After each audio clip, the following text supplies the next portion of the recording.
Right, welcome on into another extravaganza here on the Between the Hash Marks podcast. I'm Matt Lombardo, joined by my friend, my colleague, my mentor, the purveyor of the Two Deep Zone, Mike Tanier, on this 115-degree day in the greater Philadelphia region. The NFL news might be cooling off, but no, sir, not here on the podcast. Mike, what's going on, my friend? Let me make this clear. This will not be an extravaganza. It is, in fact, 100 degrees. There is no NFL news. We're here. We're having fun. This is not an extravaganza by any stretch of the imagination. I don't have the energy. I don't have the bandwidth for one right now. I'm doing well, but let me ask you this. We're recording on a Monday. Did you watch Game 7 of the NBA Finals last night?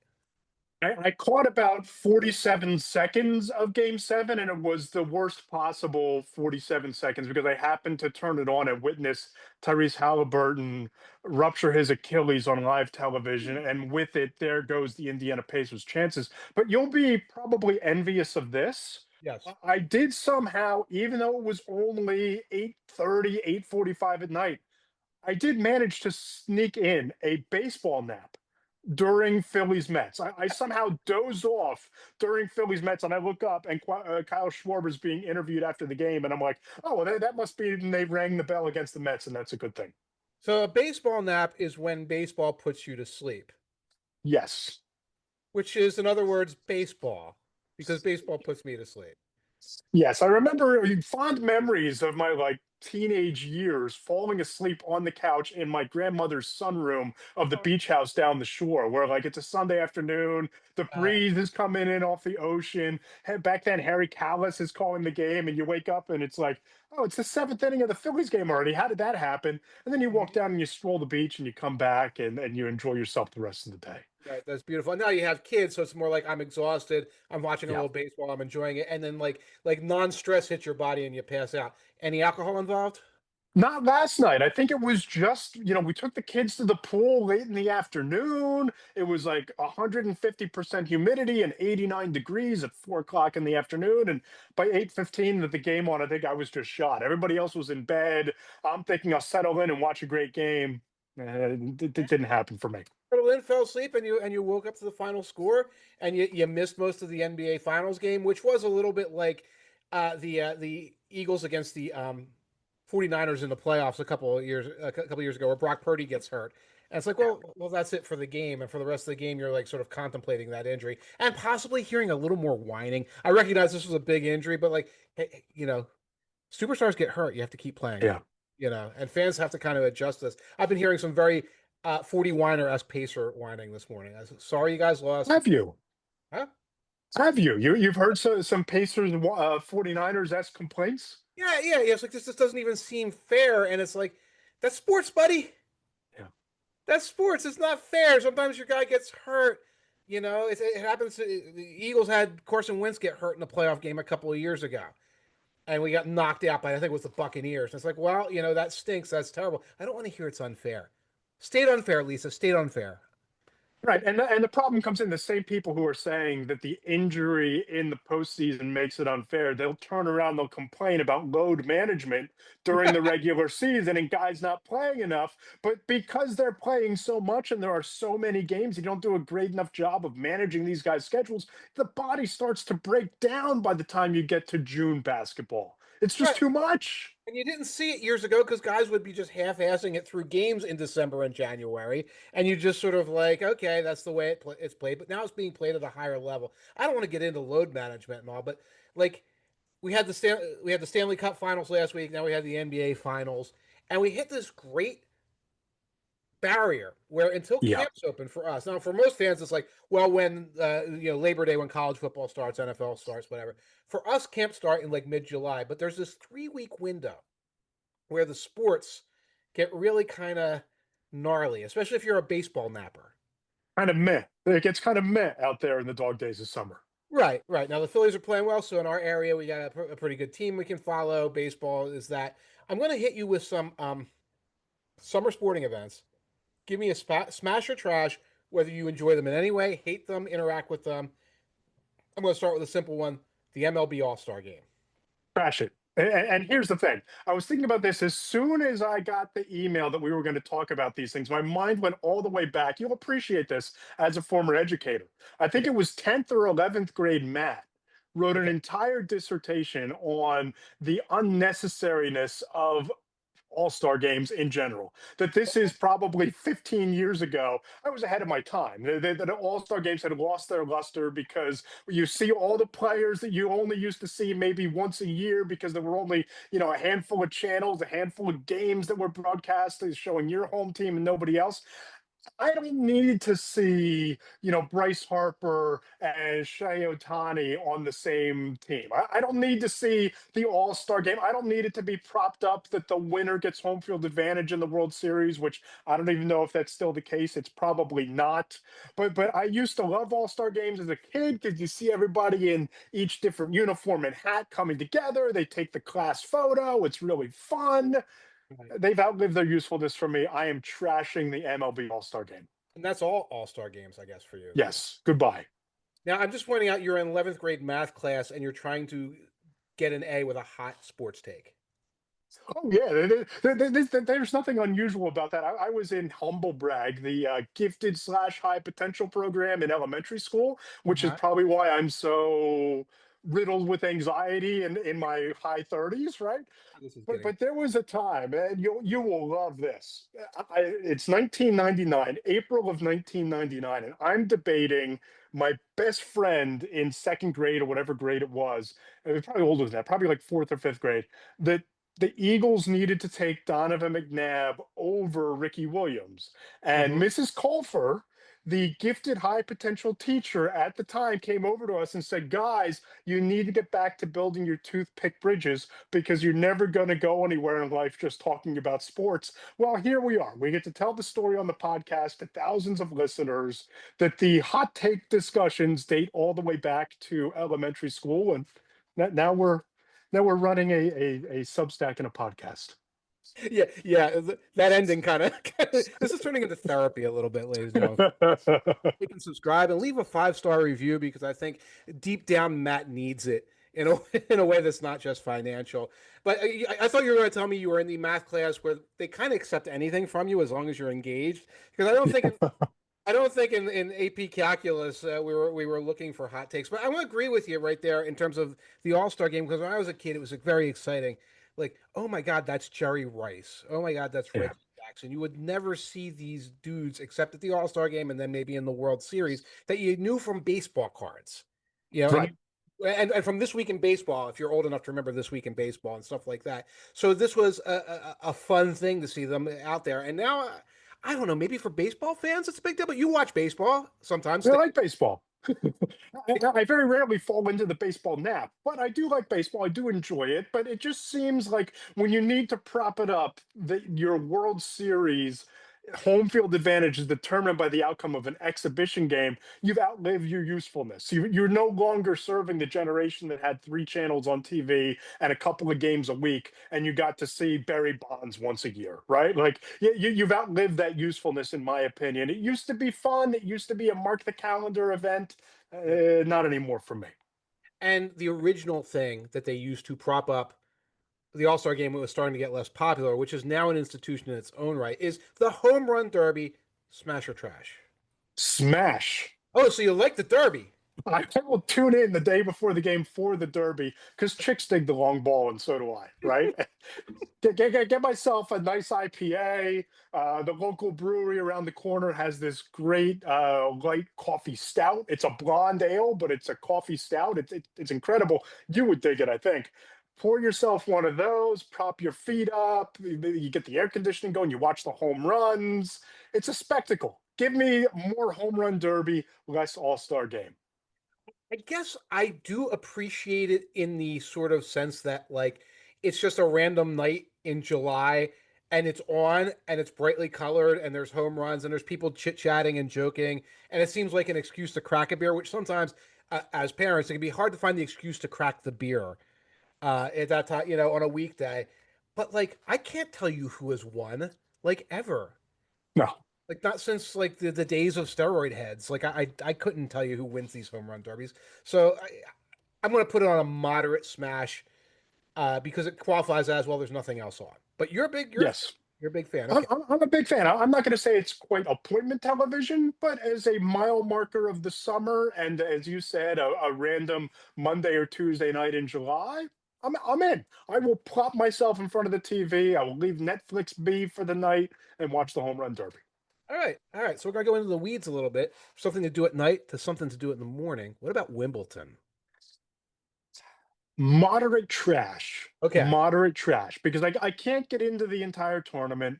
But Right. you know, harkening back again to the grandmother's shore house back in the day, my Mhm. grandmother played tennis until she was like 85, 86 years old. So she was all in on playing tennis, watching Wimbledon, and 12-year-old Matt stumbles out of bed at 9:45 in the morning, and there's Graham watching Wimbledon. So you pull up in the couch next to her, you're watching Wimbledon together. So I will check in from time to time, but I don't know that I could name you five professional tennis players who are taking part in Wimbledon this year. So my wife enjoys Wimbledon. She enjoys tennis, so I'm sure it'll be on in the house. I just don't know how much attention I'm going to be paying to it. And I think a few years back, I was more inclined to get into it. Williams sisters were more active. There were some, men like Federer and all were out there. Once I watch it, I'll remember them. Yeah, Well, the folks who are popular now, but you talk about the old memories. My buddies and I, during summer days, like this was before we had jobs, so like 13, 14, we'd all meet at the one dude's house about 11 in the morning. And then from there, we're going to ride bikes and maybe we'll play Atari or maybe we'll do, toss a Nerf ball around. But like you knew it was summertime because Breakfast at Wimbledon would be on NBC in his house, and like we'd have our big gulps, and we'd be like, "Oh, where's this guy? We called this guy. Is he there yet? Look, I have a new pack of baseball cards, and we're watching McEnroe versus Connors." Or somebody like that on Breakfast at Wimbledon. So that's a soft spot in my heart. And you got a teacher spouse. I got a teacher spouse. The We don't have to go to work today, and you get up and you put on a sporting event. Feels that's kind of cool. that can be golden, right? Because That's cool. That's a cool moment. You pour the coffee, you put on Wimbledon, and maybe my kids will sleep in past 6 a.m. Maybe once or twice, so we can catch a few tennis matches. Yeah, so a few sets. But yeah, we'll see. We'll see if it winds up on in the house. And I'll tell you one other thing. When I was doing stuff at the New York Times years ago, they had me like running around New York doing all these like unusual sports, and like Wimbledon would be on during that, and there'd be bars. There'd be like tennis bars where the Nice. kind of like the soccer bar, where everyone knows the soccer bar where you can go in and you can get like a Guinness at like 8 in the morning to watch whichever soccer game. But there were like these tennis bars. You get like a white wine spritzer and a blueberry, strawberries and cream, excuse me, and like all these sort of fancy schmancy people having a morning cocktail in New York watching Wimbledon. So, Does it reach the equivalent of Thursday March Madness in oh, these tennis bars? oh no, we're about three tax brackets above anything that's coming. During Thursday March Madness is elite day drinking for Yes. common people. Right, because Yes. like we're going to take a half day at work or whatever, and at like 2:15 we're going to be sitting in the bar, etc. No, this is a little bit more like, oh, we sent the servants away, like that kind of thing at these bars. Right. It's still a neat thing. Um, and speaking of European sports, what about the Open? Smash, Oh, you're a golf. super smash, a thousand times smash, and not just because my golf clubs are looking lonely in the corner because they haven't been brought out in about a year and a half. As somebody who likes to play golf and has been a fan of the sport, but it typically happens over my birthday, which is a lot of fun, and Nice. especially with my son now, he's about to turn 3, 4 days before my birthday. I envision a lot of like future Lombardo boys golf trips to celebrate our birthdays, years down the line, a decade down the line or more. But when he was first born, one of my first memories was waking up at 5 o'clock, carrying him downstairs to the couch to feed him. And there's the British Open on TV. And it's, his first sporting experience is watching the Open. Now I was a lot more into it when Tiger Woods was in his heyday and, collecting major championships and actually chasing Jack Nicklaus. I still like golf. The interest is fading and waning just a little bit. But as far as summer sporting events that I look forward to, yeah, I'll set the alarm if there's a good pairing going off at 5:30 in the morning on a Thursday. I'm in. Lock it Oh in. my, oh my gosh! When I started turning gray, I started liking golf a little bit, and I was like, something has to be done. Something has to change.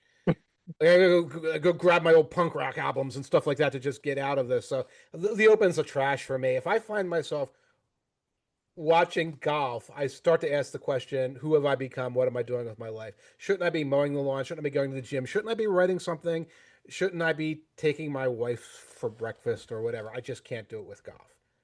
But It's early. It's an early commitment for the Open. yes, but you know what's even also an early commitment, and this is we're probably going to have a digression on this one. The Tour de France. Big time digression because this is like, I'm Kobeing this one into the trash. Like this is this is like, get it off my calendar, get it off of my TV. I haven't cared about the Tour de France since before we knew that Lance Armstrong was like a scumbag juicer. And how many decades ago was that? So Yeah. I'm out. If I want to see the countryside of the south of France, I'll pop on, the National Geographic section of Disney Plus and actually see it, not with people biking through it. Right. Out. Because I am out. yeah, I enjoy it. I love it. It's 3.5 weeks of people riding bicycles for 4.5 hours a day from about 6 to noon local time. And it's just sort of become a very habitual thing when the Reading season is done. For me to get up, put it on now on Peacock. You have to go on Peacock. There's NFL games on Peacock too, so it's a tax write off, and to just watch other people exercise. But you're right, because one of the joys of it is like, well, I'm enjoying the French countryside, which is beautiful, and it's like you're watching people bike down a road. It could be Route 73 in New Jersey here for all you can see most of the time. You're biking through these towns, and you pass the gas station, you pass the other gas station, a bunch of houses that are like you're just seeing fences, and you go through. And now we're back in the countryside again. I love it. I don't know. It's a symbol of summer for me. Are you breaking out a nice bottle of Bordeaux and pouring the wine while you watch people bike for hours and hours on end and wreck and scrape up their arms and stuff?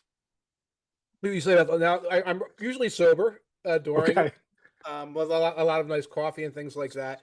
Um, you haven't seen a crash until you've seen a bike crash. Oh, I bet. Mangled arms and bones sticking out of legs and such. Oh, I saw a guy fall down an Alp once. I mean, it was really, and he was okay and everything, but like these things are because you can also visualize like you and your buddies biking and like crashing in that way, and then you realize, well, these guys were going 35 miles an hour when they all hit each other, and like 20 guys hit each other. It's more entertaining, I think, than any crash you see in auto racing. Dude, when was the last time you were on a bike? Oh, a couple weeks ago. Oh, nice. Because I got on. I borrowed my neighbor's bike because my daughter and the kids next door they're getting into riding bikes. I Yeah. hadn't ridden a bike in maybe 15 years, dude. That's saying like riding a bike. I'm not sure that I qualified there. Now there were no falls, there were no accidents and calamities. I was extra careful because hey, it's not my bike, and the neighbor just next door just bought it and wanted me to take it for a spin. But there was some wobblage, and you start to go up the hill of the neighborhood. I'm not saying it feels like, riding through the French Alps, but I just didn't remember it being that difficult back in the day, that much of a skill riding bikes. I guess when you spend so many years not riding them, it becomes less of a get back on the horse type of situation. You might want to see a neurologist, man. It's not that hard. What did you start? Did you have your kid like on a child seat? Was that the balance issue? No, no, no, no. I just hadn't ridden a bike maybe since I was 19 years old. Okay, okay. Maybe that's it because I will continually, like in the spring and fall, ride my bike occasionally around, go to Oh, that's very cool. my little coffee shop and things like. Hey, you get old, you get get very sedentary. But anyway, Tour de France, big smash for you. Bikes in general, we'll put that in the therapeutic bin there. With we might have a little trauma mixed in with the Skills we need bikes. to practice. Skills we need to practice. We'll leave it at that. When your kids are bigger, you want to bike with them a little more, so you probably want to Yeah, get on. absolutely. What about any NASCAR or any racing? It used to be a smash, but I think it's a trash. The sport has kind of lost its luster for me. Mm. Again, I couldn't name you four NASCAR racers. I know that the kids love the Formula One. I'm not that in on F1. Right. I used to always like Daytona and Talladega when I was into NASCAR growing up, and you had the Dale Earnhardt, Jeff Gordon rivalries. Just not my kind of how you feel watching golf. If I Yeah. find NASCAR on my TV these days, it's like, what is wrong with me? What Yeah. happened to me? Why am I spending hours watching this when I could Right. be like, racing the Hot Wheels cars with my son, or, playing tag with my daughter outside, or going to coffee with the wife? Why am I doing this? So no, it's a hardcore big time trash for me. Well, let's leave NASCAR in the bin there because I don't think either of us are big fans. I know there's a couple of races in the summer that are pretty popular. We're not going into those. Let's really go off road instead. Nathan's hot dog eating contest, smash or trash?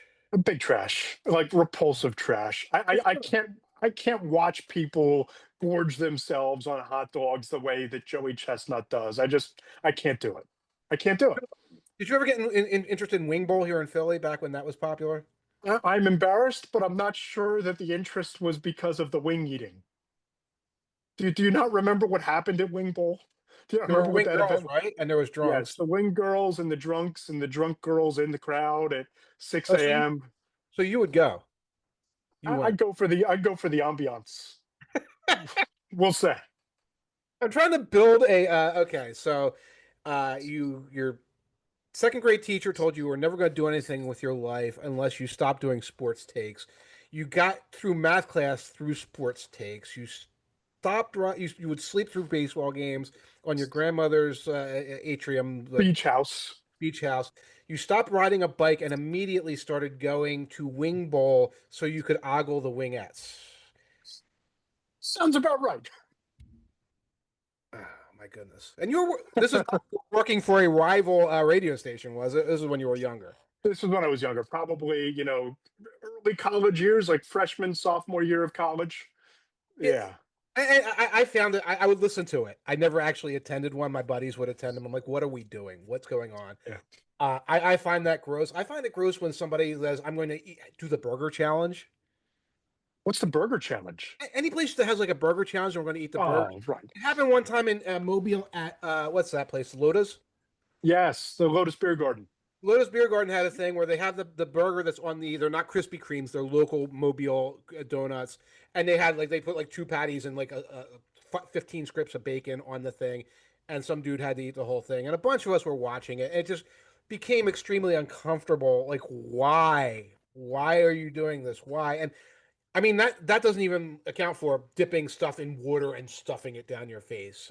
I never understood that. I get the theory that maybe the water makes it easier to like get down, but it's got to be gross to eat a hot dog in a bun that's been soaked in water. It's repulsive for me. I got to fight off gag reflexes Yes. watching it.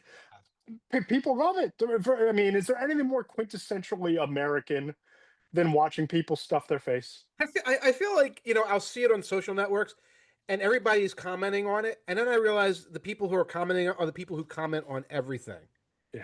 Like, oh, I have an opinion on this and on this and on this, and I worry that some folks just sort of build their entire daily schedule about what can I get attention for thinking about on social network right now. Hot dog eating contest, that's it. Sometimes I'm a football writer, sometimes I'm watching the NBA finals, sometimes I care about Formula One, but right now I'm a hot dog eating contest guy, and it's like, hey, think for yourself. Think for yourself. There's other things going on right now that you could be doing besides watching something that's on TV because ESPN put it on. You can watch Wimbledon. Doesn't it usually coincide, Wimbledon with the hot dog eating contest? Aren't they usually on in the same window? Wimbledon, the Tour de France might be running. There might be a Formula One race. Pretty much anything. There's a baseball game on somewhere in the world. Somewhere. Somewhere in the world. There's probably a good movie on Turner Classic Movies. Go watch that. The sun is shining. Yes. Go do something. It's 100 degrees, but like maybe it's not that day. Who knows? I'll give you one more, and then we've really wow. we we a mother load of opinion here. What about the ESPYS? Trash for me. Yeah, Because it's contrived. It's, hey, we are ESPN, the worldwide leader in sports, but there is no sports going on for this one day a year. Nothing else is on the calendar, so we need to create something and have people watch. Well, guess what? I'm not falling for it. I'm not falling for your fake award show that doesn't carry any meaning. I'm not contributing to your lack of creativity for filling a blank window on the calendar. no interest. It doesn't have the appeal of the Oscars. It doesn't have the cool performance of the Grammys. It's just a bunch of athletes getting together and getting patted on the back when I thought that's what championships were for. That's what championships are for. That's what MVP awards and everything else are for. What do you think they do with the ESPY when they win the ESPY? Is it like that the one that they sell on eBay or that they give to like the ex-wife? I mean, what happens to the ESPY? Yeah, maybe it's the paperweight on the desk. I don't know. Do athletes need? I don't think they need paperweights because what do they need paper for? I don't know. It's probably like if you're thinking of the trophy case, it's probably like tucked away behind the PA, the high school player of the year award. It probably props that up. Like if you're not going to hang the plaque on the wall and you got the plaque in the trophy case, the SB feels like the perfect thing to lean the plaque up against to display your athlete of the year award. That's perfect. And by the way, just make abundantly clear, ESPN, if you want to hire either of us, we will fluff and glaze the SBs all you want. But for now, we are independents, independent voices, and screw those things. By the way, I said we are going to end. Do you remember the Lumberjack games? Yes, I What do happened? actually. What It was happened? perfect Saturday morning entertainment when you get the dudes who are like, The ro- chopping down the standing on the rolling log and then trying to chop down the tree by moving up and hoisting themselves up to the next level and chopping it yes, down again. I had yes. a buddy of mine, one of my best friends, was a forestry major in college. He actually participated in something similar to these things, and then they're just gone. They're not around anymore. Did you attend? I didn't. I probably should have, but I never attended. But I always thought it was kind of cool that he was able to do something like that. I didn't know forestry majors actually had to be lumberjacks.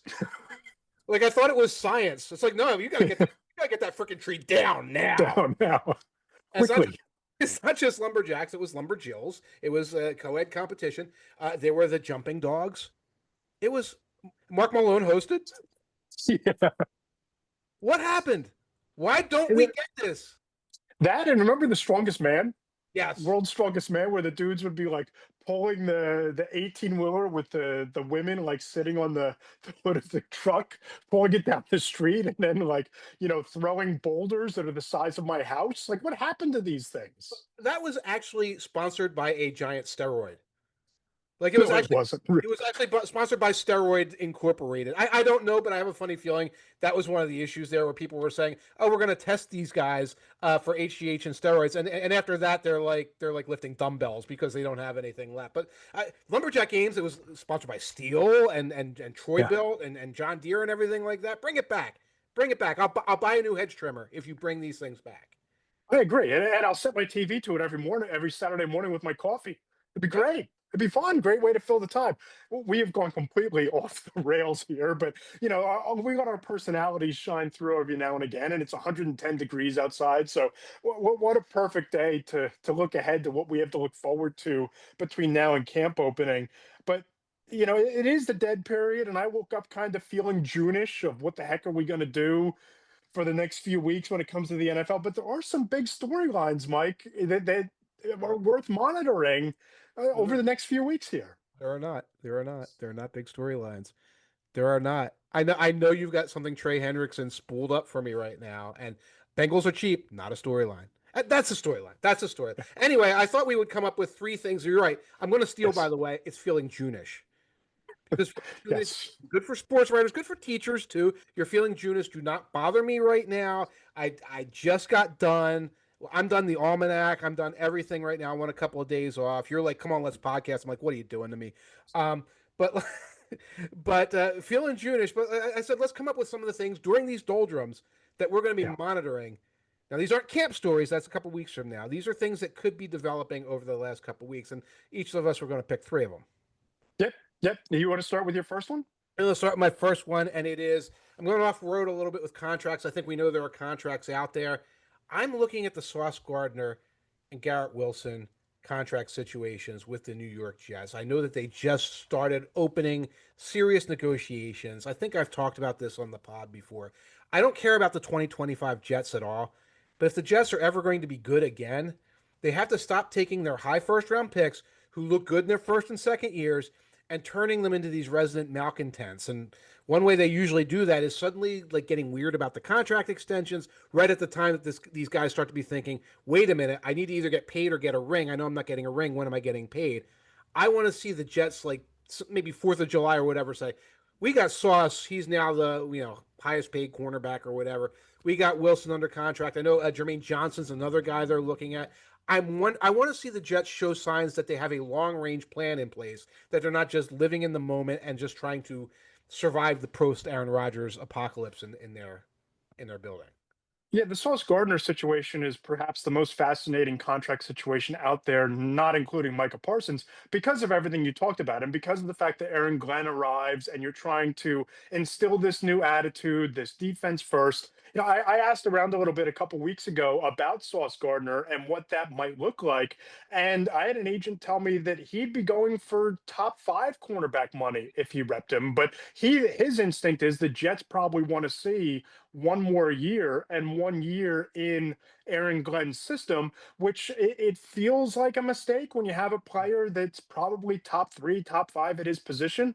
Like the money, if you're talking about top five, you're talking about $97 million, Trayvon Diggs type of money, Mhm. guarantees 33.4 million, all the way up to Denzel Ward at 100.5 million and 44.5 million guaranteed. I do wonder if there's a world where Sauce Gardner sets the guaranteed benchmark at 45 million, but the Mhm. total contract value might come in somewhere around that 85, 90 if there isn't that belief that he's a highest paid corner type of player. Yeah, and when you talk about that extra year, if these are the Chiefs, the Eagles, the Bills, whatever, and say, we want to see another year out of you, I think you can sell that to the player. These are the Jets. These are the guys who all of their first round picks, it's like a diaspora, they're gone, they go by the wayside, etc. You have to engender some trust. Right? You got to tell this Right. guy it's a two-way street with somebody like Gardner right now. It's like, well, we need to see another year. It's like, well, he might not want to see another year out of you. Or if he's out there and this team is 0 and 3, 0 and 4, he might start like kind of getting not with the program. I don't know if he was 100% with the program last year. He might start thinking there is no program. I don't think the Jets can play these kind of games with their young talent. They've tried in the past and they've gotten burnt. Yep, I agree. And it sets the culture when you take care of your key contributors. And I'll go the other way, the inverse of that scenario. Let's say that the Jets are 1-4, but Sauce Gardner has two interceptions matching his career total. He's Right. playing lights out. Now, all of a sudden, you wanted to see that one more year. Now we're not talking about top five money. Right. Now you're Sauce Gardner playing your way into $101 million as the highest paid cornerback. Right. So you're trying to walk a tightrope when the move is probably make your young cornerstone player whole, even if it's not resetting the market, make him whole and happy. So it sets the tone for the rest of the locker room that when you step up and you play at a high level, we're going to take care of you and not leave you swaying in the breeze. 1,000,000% agree. What do you have as your first one? My first one, I'm going to stay in the Garden State. What are the Giants going to do with all of these edge rushers, right? Because you bring in Abdul Carter, who, by all accounts, from people in the building, from people covering OTA practices, looked like a monster during OTAs and minicamp. And again, it's shorts and shells, but Abdul Carter was the number 3 pick in the draft. Some people say a top 2 or 3 talent in the entire draft. But you have Abdul Carter, you have Brian Burns, you have Kayvon Thibodeau, who you picked up the 5th-year option on. Right. Can you get all of these guys on the field? Can you Mhm. get all of them playing meaningful reps? Or if you're Joe Shane, do you pick up the phone and do you call a team like the Detroit Lions? Do you pick up the phone and do you call a team like the Los Angeles Chargers and say, hey, this isn't a situation where you're trading a guy on the last year of a rookie contract. You Right. have one more year of team control with Kayvon Thibodeau. I- He might be more valuable trying to fetch you a third round pick to keep building or fetch you an offensive guard or a tackle to plug what might be a hole. I do wonder if Thibodeau is on the roster week 1 and certainly on the roster by the trade deadline because you have a strength there, but Thibodeau might be a luxury piece when you have other holes on the roster you need to fill. Yeah, I actually lost track of the fact that Tibbs was still on the roster. I guess somewhere in my brain I thought, and clearly they traded him to some team I don't pay attention to very often, to the Jaguars. They didn't. He's still there. Now, again, if you're some kind of contender, if you're like a playoff contender, you say, well, we can create NASCAR packages for our front four where we're getting them all on the field in certain ways, and maybe somebody's dropping into coverage occasionally, etc. That's not the Giants. The Giants are probably going to be trailing, 17-3 in the second quarter. A lot of these games where you're not even going to, the opponent's not going to be in third and long very long. You're not going to be able to Right. get these guys out there. So you're right, but this is part and parcel with how the Giants do business, where there's no like logic between the fifth year option for Thibodeau and knowing Andre Carter was going to be like on their on their drafting short list. Jeff Sheet. Yeah, I don't get what they're doing. The thing is, I mean, the Giants have four quarterbacks right now, and they all stink. I don't understand what they're doing at all. I, A lot of wheel spinning in East Rutherford. right, right. I was trying to write up a little thing on the Giants, and it's like, well, the Dable administration really ended last year, but it's still going on too. Like I think when he went from like the vote of confidence to Daniel Jones to benching Daniel Jones to cutting Daniel Jones, I think the organizational control, that was the end of it. What little there was left was gone. But we're going to go through this year anyway, see what happens. Yeah, the dual mandate with disputing goals is going to be really interesting to watch unfold because on one hand, okay, if you play Jackson Dart, you can reset the clock at least a little bit if you're Yeah. Brian Dable because you can make the argument for continuity, staying around to coach him in 2026 and beyond. But you're probably not winning a lot of games with Jackson Dart, and you've probably had the season come off the rails if you're going to Jackson Dart. Whereas if you are trying to win enough games to save your job, you're not getting Dart the Drake May experience of a year ago. You're not getting Dart the Bo Nix experience of a year ago, where you're walking into that second year knowing the pieces that you still lack to build around Jackson Dart to build a contender because you were too busy playing Russell Wilson so you could go 9-8. Right. Like it's the dual mandate just feels like it's not going to work out well for the Giants. It's just which path do they go down and how quickly do they jump off of it? It's amazing how, Mara and the people at the top don't see that this is what they've created for themselves. But that's what bad organizations do. I got my second one here. And, rest in peace, Jim Irsay, passed away a couple of weeks ago. Unique individual, historic individual in NFL history. Uh, a good guy. People are going to say he's not a good guy, whatever. Well, he's a millionaire, and millionaires are what they are. This guy was a good guy by the standards of NFL owners. Interesting cat, unique individual, philanthropist, etc. Brought football to Indianapolis. He passed away. The team now falls to his three daughters. Most notably, Carly Irsay is going to be the controlling owner. And controlling owner, by the way, is a term the NFL uses to say that's the person in charge. But controlling is the ultimate term here because Ursay, during her tutelage to become her father's heir, has been walking around last season with a headset, listening to everything that's going on game day, during game day, etc. Very, very, very hands-on owner here is about to take over the Colts. Ursay was not hands-on. No, Ursay no. had hands on a water bong. Let's be clear here. And now his daughter will be taking over. Very interesting precedent. We're only starting to learn what she's been making some quotes about saying she wants to find out who's full of BS in this organization. And I'm like, Ms. Ursay, I've got news for you. It's turtles all the way down when it comes They to, all are. yeah. Have you met Chris Ballard? Have you met him?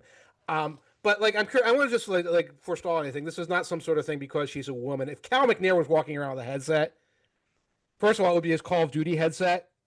Uh, it'd be a PS5 headset. Secondly, you ripping them, be very, very skeptical of it. Same with Stephen Jones. Same with any of the other children of an owner.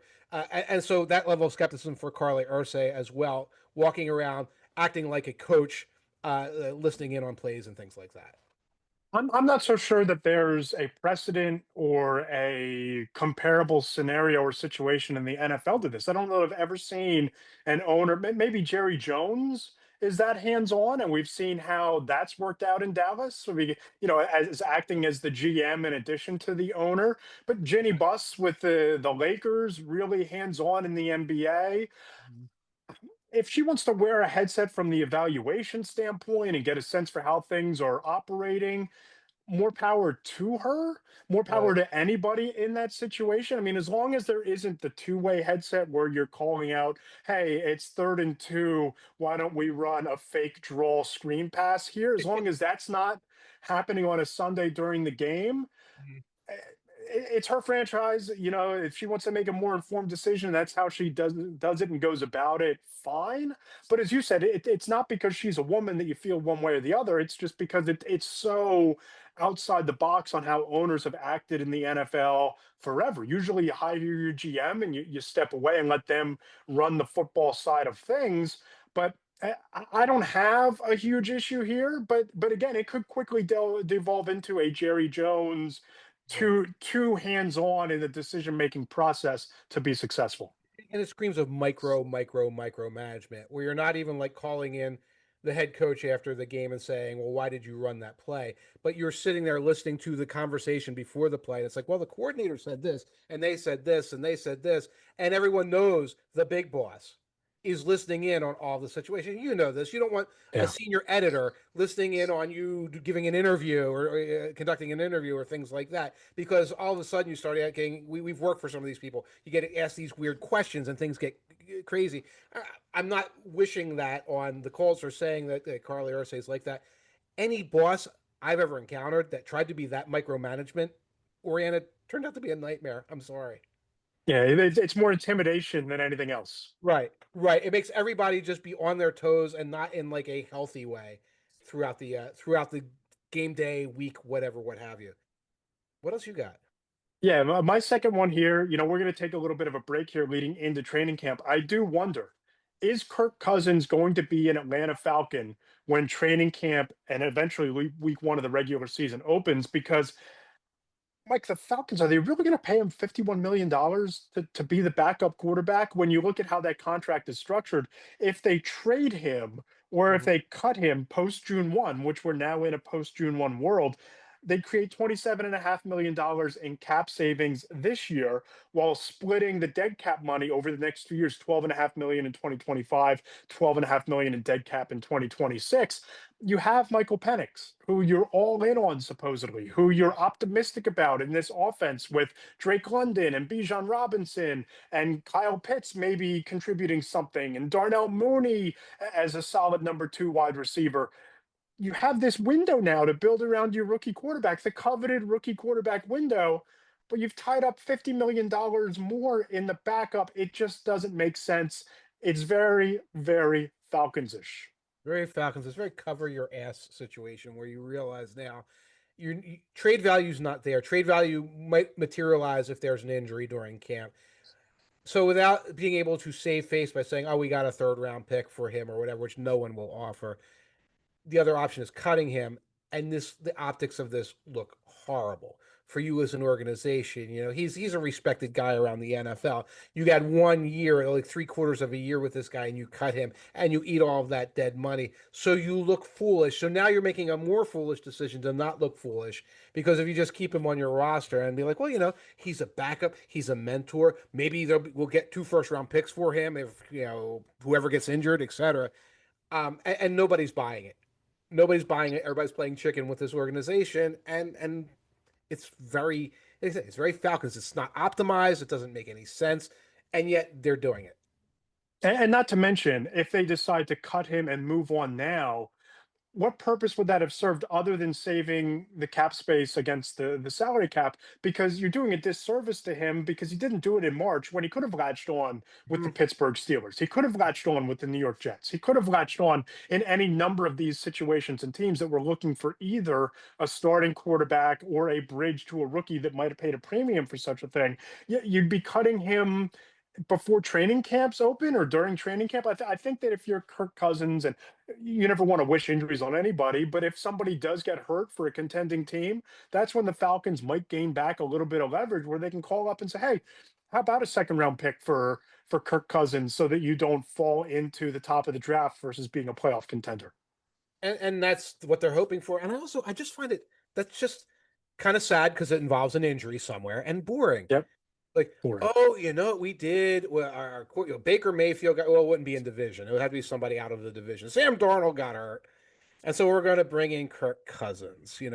Tua got hurt, and we brought in Kirk Cousins. It's like, what is that going to do for you? Now, by the way, the Dolphins can't afford him. There's a lot of Right. teams that wouldn't be able to put him in there, and that's part of the issue. But it's like this could just turn out to be, hey, we got the trade. It wound up for a third round pick. We're the Falcons. Penix is okay. We're in second place in the NFC South. We stink. And here's Cousins going out to have a 7-10 season somewhere. Ugh. Yeah. And I think a Yeah. lot of teams look at that and say, well, if we're going to have a 8-9 season with Kirk Cousins, why don't we just roll with our backup? Why don't we roll with Zach Wilson? Why don't we roll with whoever's behind door number two? And that's why this is in this steady state where we're looking at all this money getting wasted.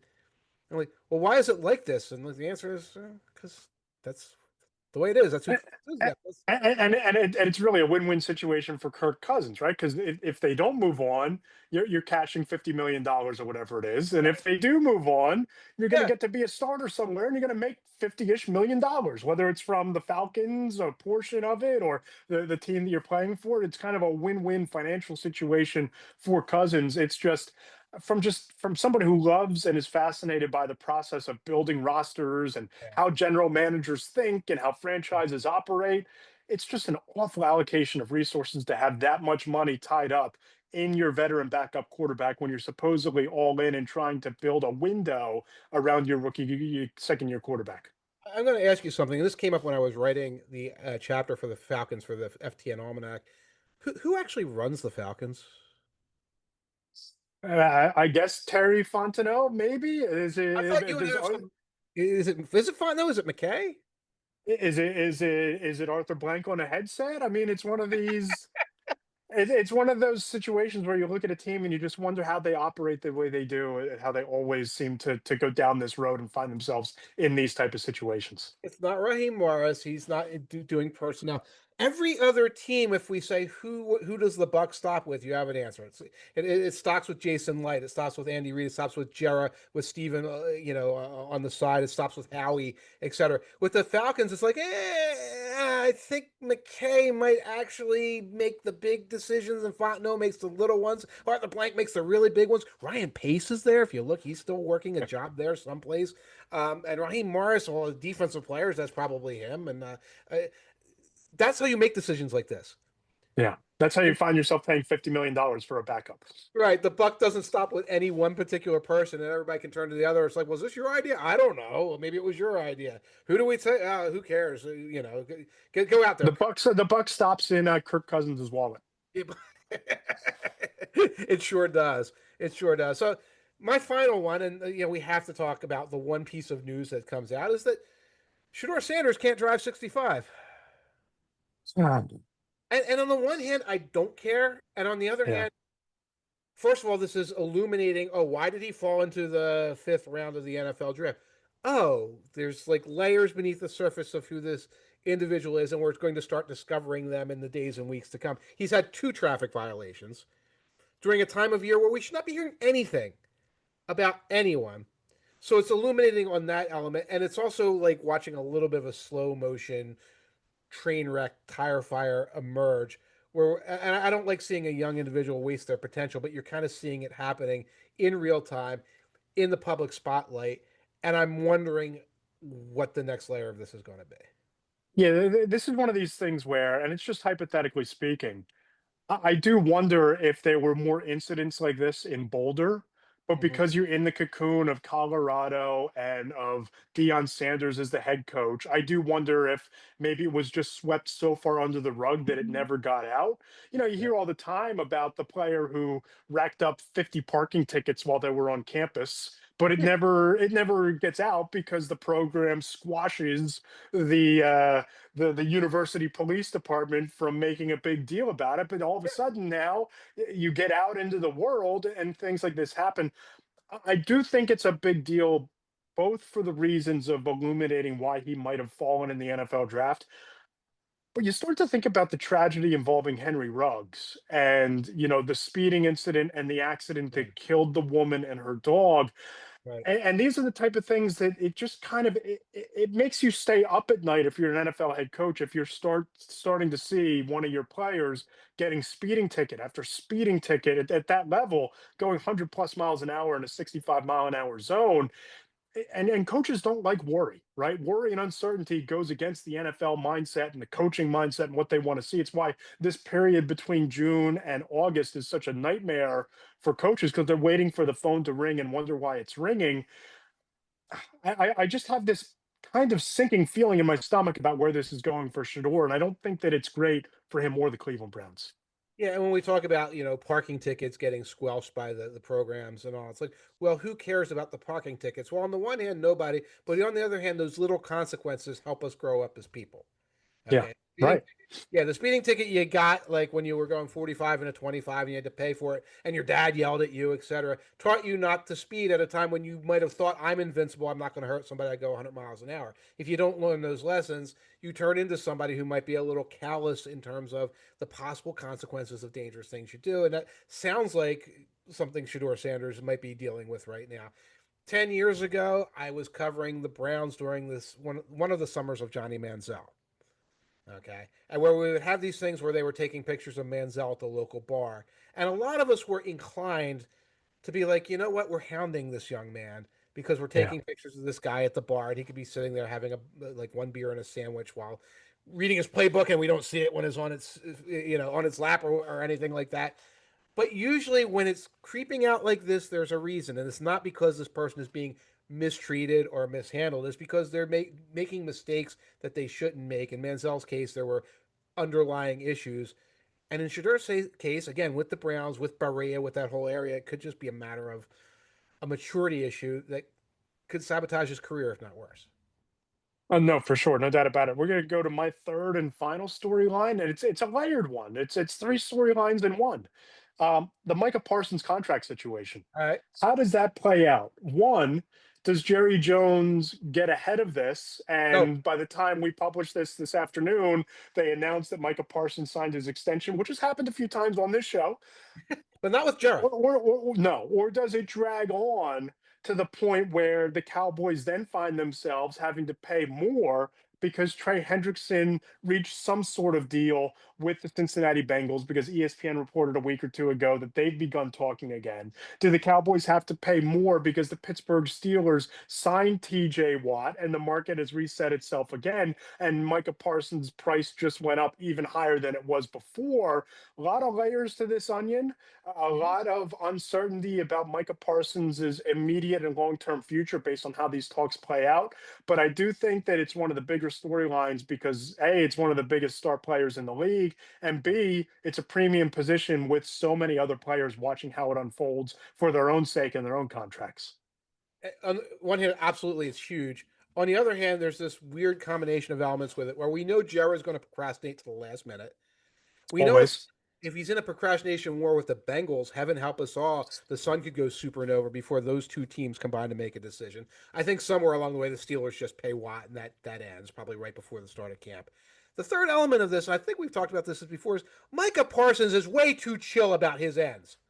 Micah Yeah. Parsons needs to be out there stomping his feet. He every time you interview him, it's like, oh well, you know what? As a kid's game, I'm happy to play, and I'm still under contract. Dude, get your money. You are giving away leverage to the wrong bunch of weirdos here. Get out there Yeah. because if you don't light a fire under them, there will be no fire. You'll be No fire. you'll be talk to Dak. He had to play under the franchise tag for multiple years, and you're not a quarterback, so it's not as much money. So this could be a thing where training camp starts. It's like Micah Parsons is still not under contract. Does not get his extension. He comes walking in with his shoulder pads, like, it's all good. Let's play ball.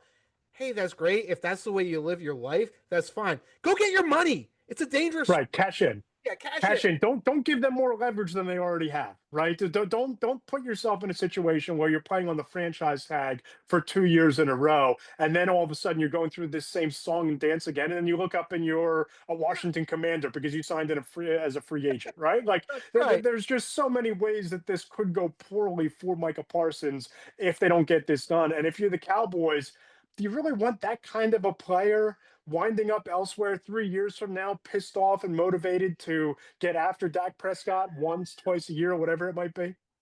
Here, I just thought of it now. You make a trade, Parsons for Hendrickson and Shamar Stewart.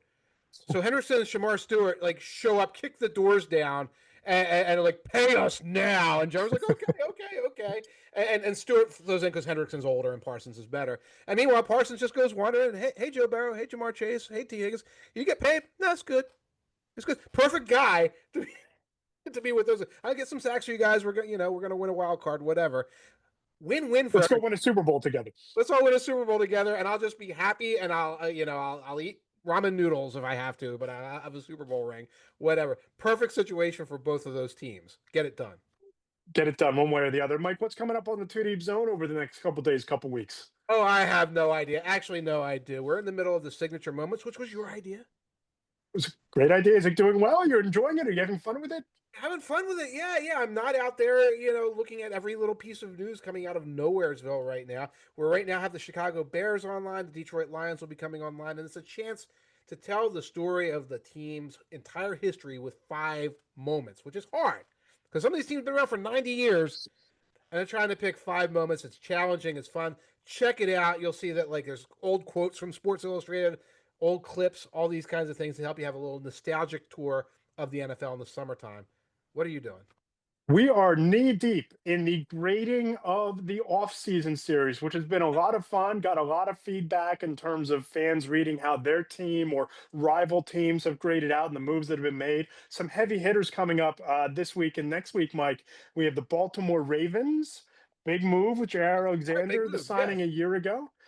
Detroit Lions coming up in the next couple of days here, and the Fighting Washington Commanders, who got themselves a weapon for their franchise quarterback. So, 3 heavy hitters coming up over the next week or so in the grading of the off seasons. And then I'm going to be away for a couple weeks, and I have some fun guest columns in the pipeline for the time away. Brilliant. I love that idea. Is your daughter running one? Is she like you? Not this time around. Hot takes in first and second grades and not a chip off the old block? Not yet, hopefully soon. But again, as always, if you enjoy the podcast, please subscribe on Apple Podcasts, Between the Hash Marks podcast. Subscribe to my YouTube channel at Matt Lombardo 975. And Mike, we're coming down the pike the final week of this awesome special that we've done. We've put together some great feedback over the month so far. If you subscribe to either the Two Deep Zone or Between the Hash Marks, you get 6 months free of the other publication, and we are automatically donating 20% of the proceeds to the Trevor Project, who do God's work out there in the community, helping out our LGBTQ brothers and sisters in their darkest moments and times of need. I'm really fortunate and glad, Mike, that you were able to pitch this to me and we were able to make it happen, to make a real tangible impact to help our work help people when they need it most. We've made a couple of $100 worth of donations to the Trevor Project. I've got another one I got to make very soon. Want to get it beefed up a little bit. Now, I know most of the people listening to us right now are probably already paid subscribers. Tell your friends, mention it, give us a shout out on social network. Let's help build this a little bit more. Spread the word. Follow Mike Tanier on Blue Sky. He's at Mike Tanier. You can check me out on Threads at Matt Lombardo NFL or Blue Sky at Matt Lombardo. Mike, this is a lot of fun. Talk to you in a few weeks, and hopefully we feel a little less June-ish the next time we get together. It'll be July-ish. Go Tour de France, go. Picaccia, here we go for the win. Yellow jersey.